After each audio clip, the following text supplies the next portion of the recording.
Enne kui te endale lemmiku võtate, tuleb mõelda väga paljude detailide peale ning lisaks sellele, kus näiteks loom magama hakkab või kes hakkab temaga väljas käima, tuleb mõelda ka paljude argiste asjade peale. Võtkem kas või näiteks koduvalve, kus siis olenevalt lemmikust tuleb väga põhjalikult läbi mõelda terve valvesüsteemi lahendus.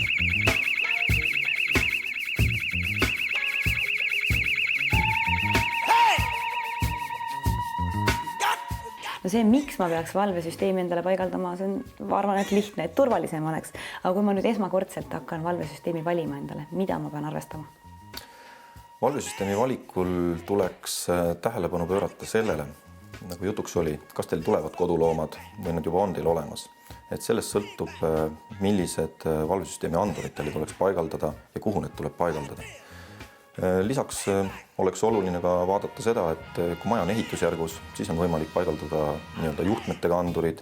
Kui teil on juba maja täiesti valmis või viimistletud korter, siis saab sinna paigaldada ka juhtmevaba süsteemi, mis tähendab, et juhtmeid vedada pole vaja, viimistlust ei rikuta ja korter ja maja on valvatud. Kui otsus valvesüsteemi valiku kohta on tehtud, siis kindlasti tekib inimestel koheselt küsimus, et kas nüüd sõlmida leping turvafirmaga, kes siis reageerib häiretele, või lasta see valvesüsteemi tulev informatsioon enda mobiiltelefonil SMS-i näol.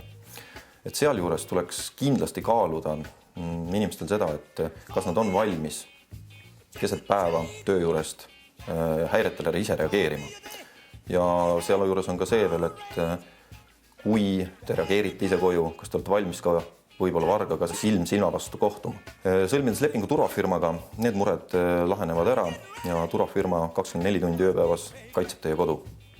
Mille alusel ma peaks langetama selle otsuse, millist turvafirmat valida? Turvafirma valikul tuleks kindlasti uurida, palju on turvafirmal üleüldse patrulle kokku.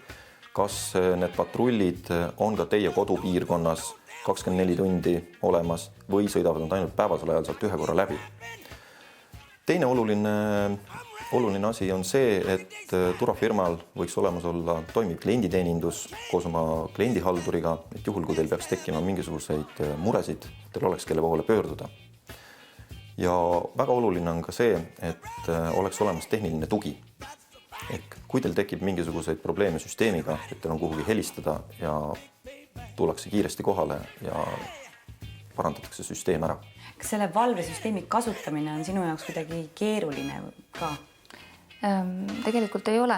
Ei minu jaoks ega ka meie peres olevate väikeste laste jaoks, et saavad hakkama kõik selle süsteemiga, et valvesse ja valvest mahavõtmisega.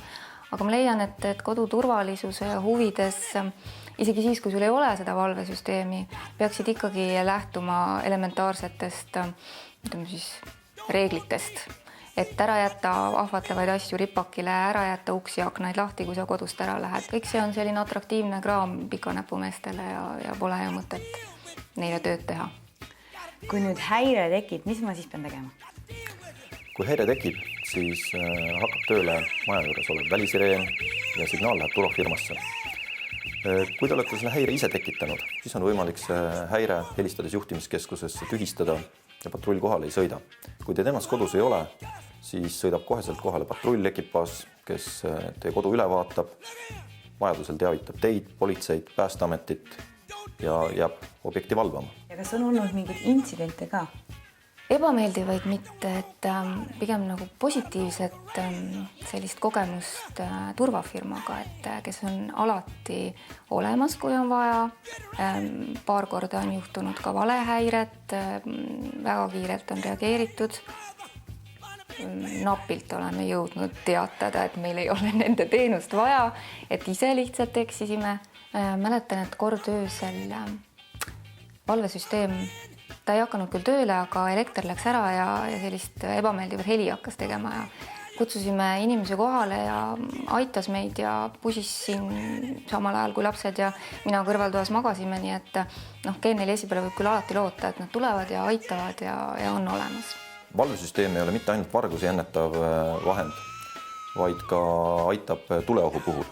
Koduvalvesüsteemi oluline osa on suitsuandur ja kui teid kodus ei ole ja tekib tulekahju oht, siis läheb sellest informatsioon turvafirmasse, kes saab esmased meetmed tarvitusele võtta.